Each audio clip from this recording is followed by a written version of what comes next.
everyone, it's Natalie. I'm back. So today I'm going to do a video on when the narcissist doesn't apologize when they should be. This is a hard one, guys, right? You feel lost. You feel belittled. You feel like your emotions, your opinions don't matter, right? You're trying to get clarification on why they feel this way about you. Well, let me tell you, you'll never get an apology. You'll never get an explanation, ever, from these people. In their mind, they don't think they've done anything wrong to you. You have to understand, when you're dealing with narcissistic personality disorder, it is a disorder of the mind, straight up. I mean, it really is. It is like dealing almost like with an alcoholic or a drug addict who does and says things in your life with no explanation. And then when they sober up, they've just forgotten. It's kind of like that. The narcissist, they don't necessarily forget, but they're unaware of what they're doing. Literally. They play the victim, even though you are. And it's really hard, right, to get past that in your life when you feel like you are owed an explanation and an apology of why they treat you that way. So you're going to fester, and you probably are suffering with PTSD, and because of the abuse. And when you're dealing with that, it's like a hamster wheel in your head. You have been traumatized by this person. And anyone that has been traumatized, that trauma is constantly playing in your brain. Constantly.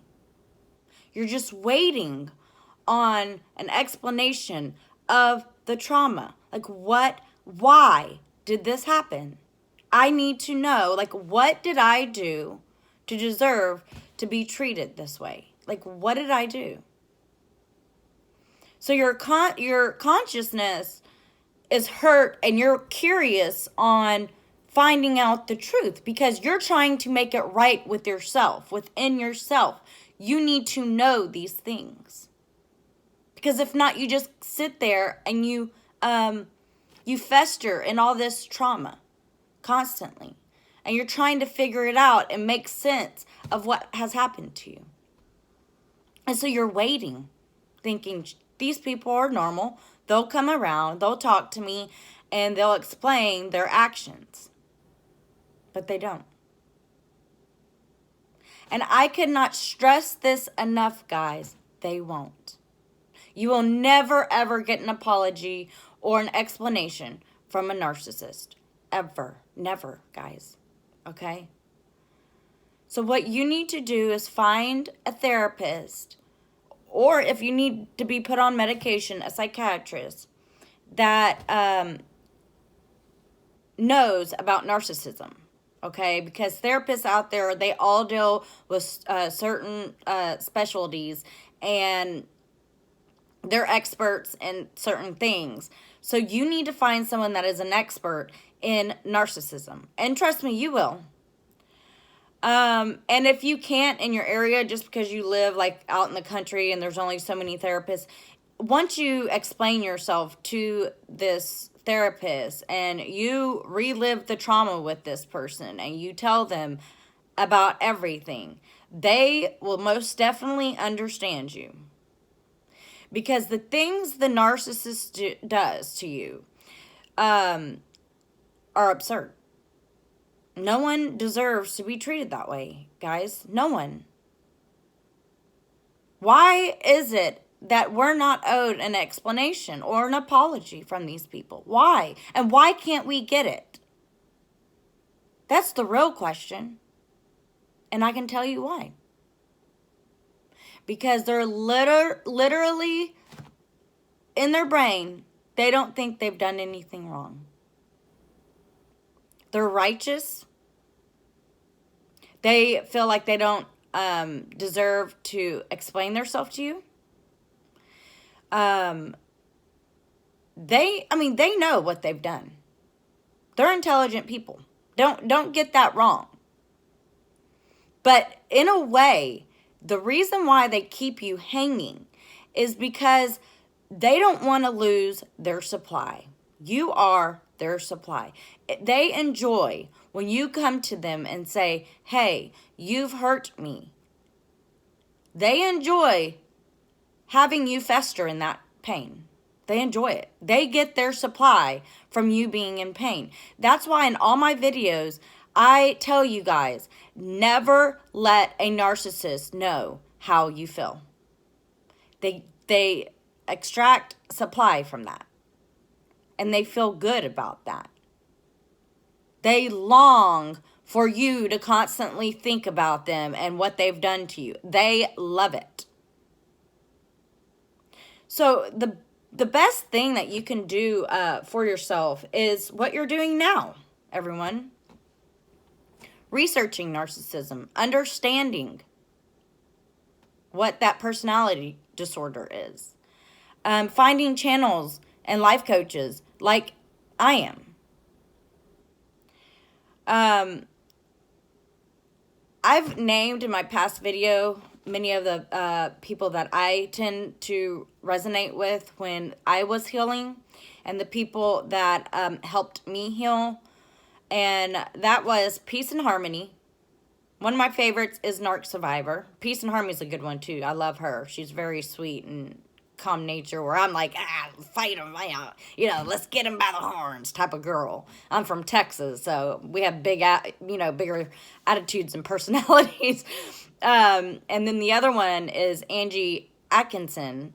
And then Luminez with a Z, Star with a Z, Starr. So you spell luminous with a Z and then a Ztarr. Those are some great life coaches, and I think Peace and Harmony is a therapist. They've helped me throughout the years get through my situation and inspired me to be a life coach. Most of the people that I've just named, the reason why they are life coaches or maybe went back to school to be a therapist and the reason why they make these videos is because they've been through the trauma and they want to help. That's why I am so emotionally driven, even though it sounds like sometimes I'm like hammering the head, to tell you guys that you don't deserve this. Like, I've been in your shoes. I know what you're going through. Like, you don't deserve it, dude.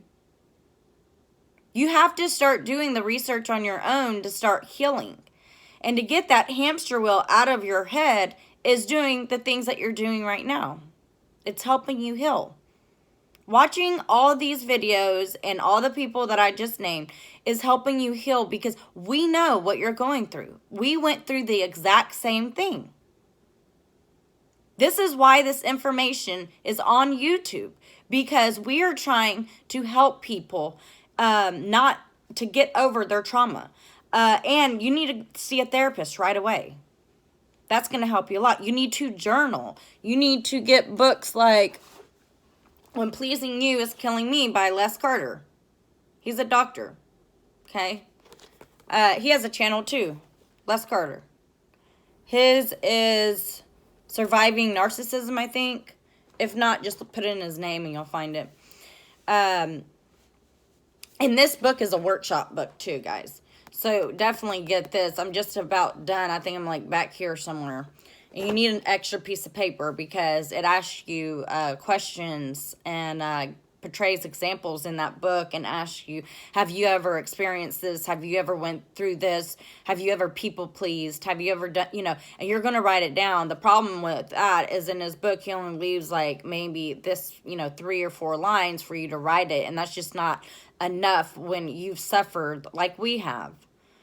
This has been years of abuse that you have gone through. And if you are where you are, and that is finding channels like mine, looking up narcissism everywhere you go, trying to understand it, you are at the point that you have either decided to go no contact, gray rock, or you're trying to figure out what the heck is going on in your life. Like, what is wrong with this person? Like, I know there is something wrong with them. I just need to figure it out. So you have to help yourself. I mean, you're not going to get the answers. So you have to, with your consciousness aware, you have to figure this out and answer those questions yourself, because you're not going to get the answer from the narcissist. And you'll never get an explanation or an apology from a narcissist, okay? They do not think they've done anything wrong. And matter of fact, if you go to them saying stuff and explaining why, they will turn around and say, that is how they feel. That is what you've done, okay?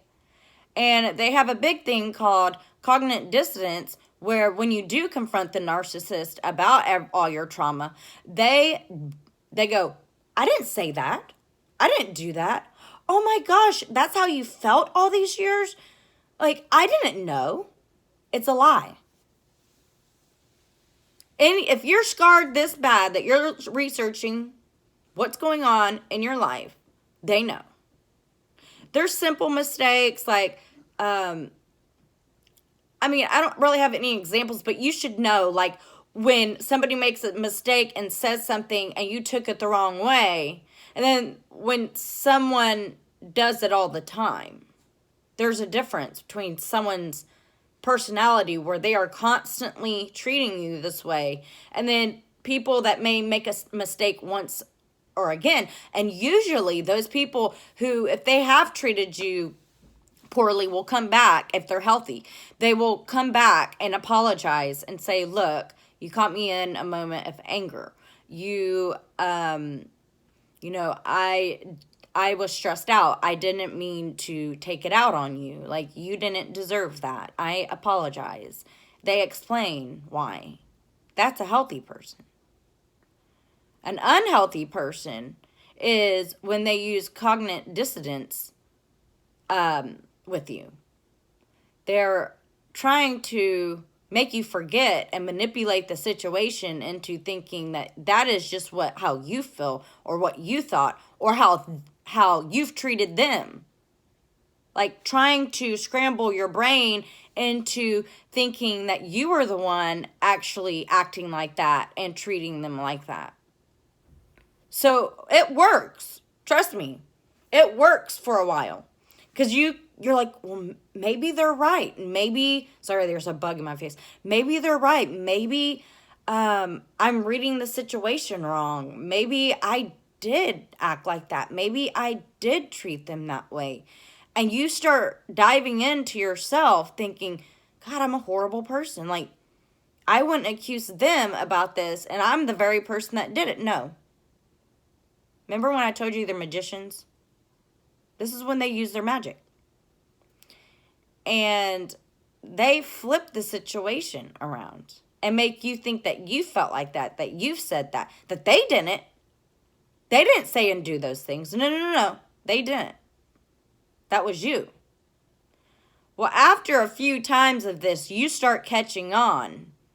Because after you confront them the first time and they use cognitive dissonance on you, you go back and you watch yourself. If you're a healthy person, you watch what you say and do around these people to make sure you never do that again, because they said you did that. And maybe you kind of misread the situation and you are the one actually acting like that, right?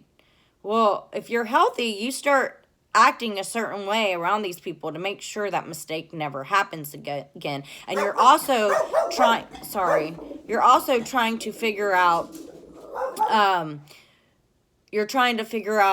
if you were at fault for it. Like, you're trying to figure out, Henry, you're really trying to figure out what you misread in that situation. Go on, Bubba. And so you, sorry, let me sit down. So you're kind of reflecting on that situation. And because you're so confused, you tend to reflect on that situation a lot. You really want to understand what happened. Like, was I really acting like that? Did I really do that? Like, you don't think you did, but they just accused you of doing it. And they've denied them doing it, right? So once you start watching yourself and it repeatedly happens, because you'll confront them a few times and then you start seeing, it opens your eyes. This is their demise. Like, they fail their self because you're smarter than they are when it comes to emotions and just everything, opinions, everything. So when you catch on to this, you're like, you stay silent after that. And that's when the abuse really ramps up. That's when the narcissist, because you're silent now, that's when they think they have used their magic on you and tricked you into being submissive. And they start treating you like that. They start treating you as though they own you, that they make decisions for you, that your opinion doesn't matter, that you shouldn't put your opinion in anywhere, that your life is in control of these people now. And your life starts turning into that because you are now trying to please the monster. You are turning into a narcissistic people pleaser. Because if you're an empath like me, you have always been a people pleaser and you have always wanted to help out and be there for people and understand, like, oh my gosh, did I make a mistake? Was I really the one acting like that? And it got scrambled in my brain. Like, was that me? No, that's the whole thing, is that because you're a people pleaser, they end up tricking you into pleasing them. That's what happens, is they trick you into pleasing them. Sorry, my dog. And, go on. And so when one second, I have a handicapped dog and I gotta help him for a second. So when you're being tricked like that, and you're a people pleaser, it's hard to stop pleasing the monster. It's hard to stop justifying yourself. It's hard, you don't know how to explain yourself, like how they make you feel now. So you just start pleasing them, thinking that they eventually will see how good of a person you are, and they will start treating you differently. Well, that's not going to happen, everyone. You'll never get that. So when it comes to an apology from the narcissist, you need, first and foremost, is to get a therapist and dive into the situation. Keep watching my channel. Keep watching all the other people I just named's channel. Their channels are way better than mine. They write their stuff down and have it all organized. I just get on here and tell you my experience and what I've learned throughout the years about narcissism. I don't really know what else to tell you when you're looking for an apology from a narcissist, because you have to do the work yourself and figure it out yourself. But you're taking the right step in the right direction when you are researching it and you are going on YouTube and looking up these things, and you're going on Wiki and you're going to the library and you're doing and buying books like Les Carter's. Like, you're hunting for that answer because you're so hurt. You're so traumatized by these people and you're dying for an answer. And mainly, you're dying for an apology. So stop dying. Start living again. And you're doing exactly what it takes to start living again, everyone. I'm so proud of y'all. Way to go. Way to go, guys. I mean, really. It makes me proud to call you my friend. You're doing exactly what I did years ago when I was like, no, this is not, like, I knew it wasn't normal for years. But then I'm like, wait a minute, there's got to be an answer to this situation.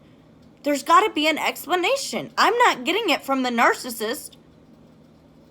And as soon as you find out, guys, that is narcissistic personality disorder, everything that you've been going through is clarified. It's clarified. And I know some of you guys are trapped in a marriage with children with a narcissist. But you've got to stop pleasing that person. Try to get them into therapy if you can. You're not going to change them, but they might be a little bit better behaved if you can get them into therapy and explain to them in front of somebody where they can't belittle you or call you dumb, say that it's you. Like a third party is present. But it's not really going to help all that much, everyone. And if it does, it's only going to help for that time being in therapy. After you get out of therapy, they're going to go right back to the way they are because they've been like that all their life. So the other thing is you could gray rock these people. You can get a divorce. If you're already divorced and you have to share custody with children, you gray rock them. Anytime you pick up your children, you don't say anything about more than the children. You don't talk about your life. You don't talk about what they've done to you. You don't get angry with them when you see them. You act like they are a nobody and nothing, just the way they've treated you. All the things that the narcissist has done to you, you're going to flip the script. You're going to flip it around on them. You're going to treat them the way they treated you. You're going to ignore them. You're going to act like their opinions don't matter. You don't have to explain yourself to these people. You literally, in a way, but in a healthy way, you treat them the way they've treated you. That gets under their skin, by the way, when you do that. That's like one of their fears. If you want to win, you're winning by doing that. Trust me. You know what you're doing because you've been treated like that, so you'll know.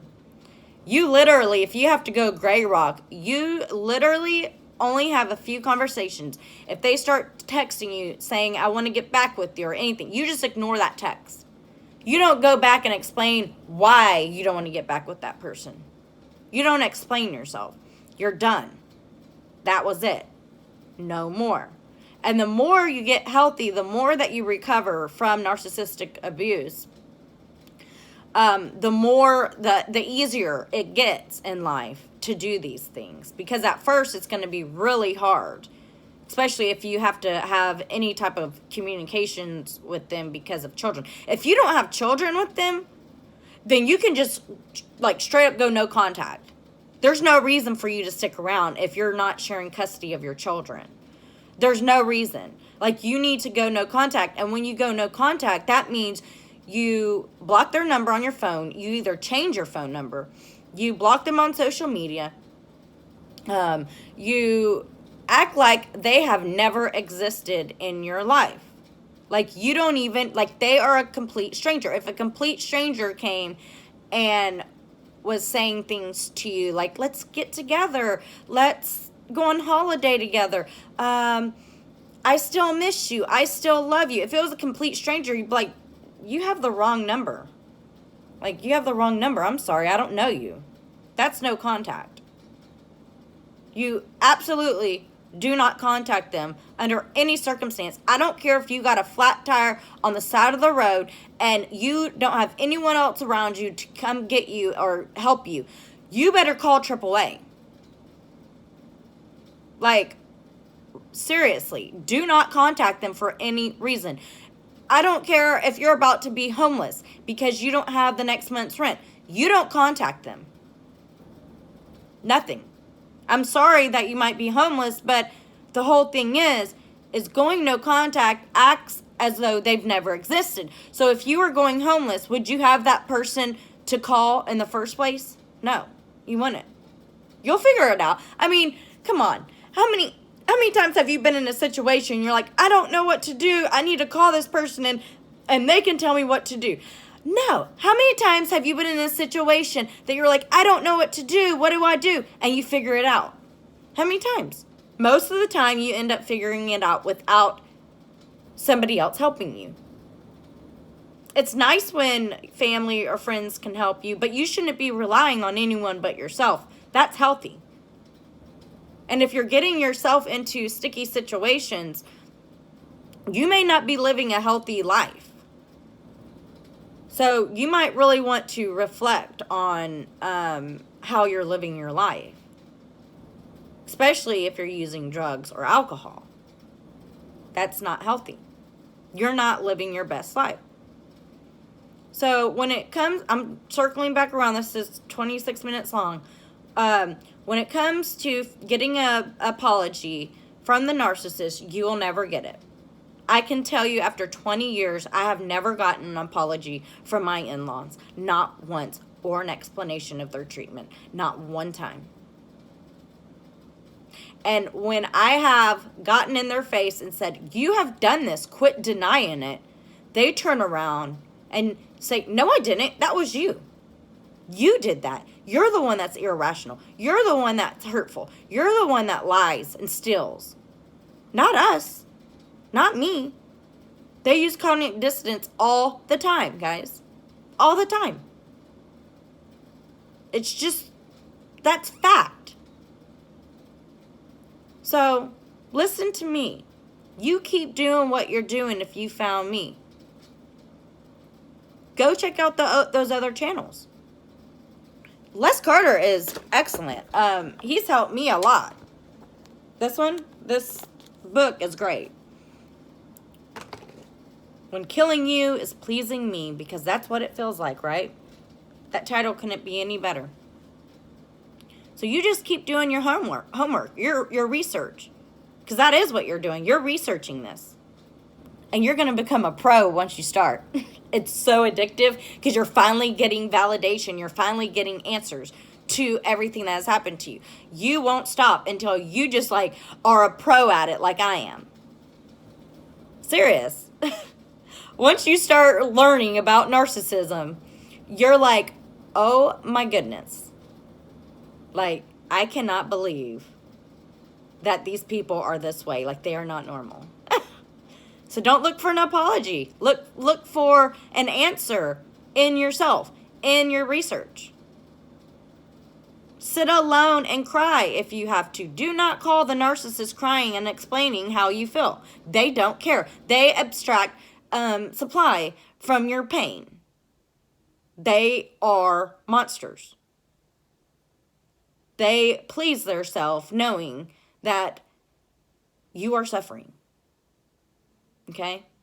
So you just keep doing what you're doing, guys. You're doing an awesome job at it. I have faith in you, everyone. I have faith in you. Once you start learning about narcissism, you won't be able to stop until you're satisfied. Trust me, I know. And all those other life coaches, like I told you, they did the same thing. That's why they're life coaches like I am now. Because you want to help people. After being so traumatized by these narcissists, you want to help. You want to scream it from the rooftop. I can help anyone suffering from narcissistic abuse. You want to help everybody. That is how you feel. You finally got validation. You finally got answers. You may have not gotten an apology, but you're healing and you're thriving and you're surviving. And that's the most important thing, is when you stop hurting and you start surviving. All right, guys. Love you. Sorry it's 30 minutes long, but it's a very important one. Bye-bye.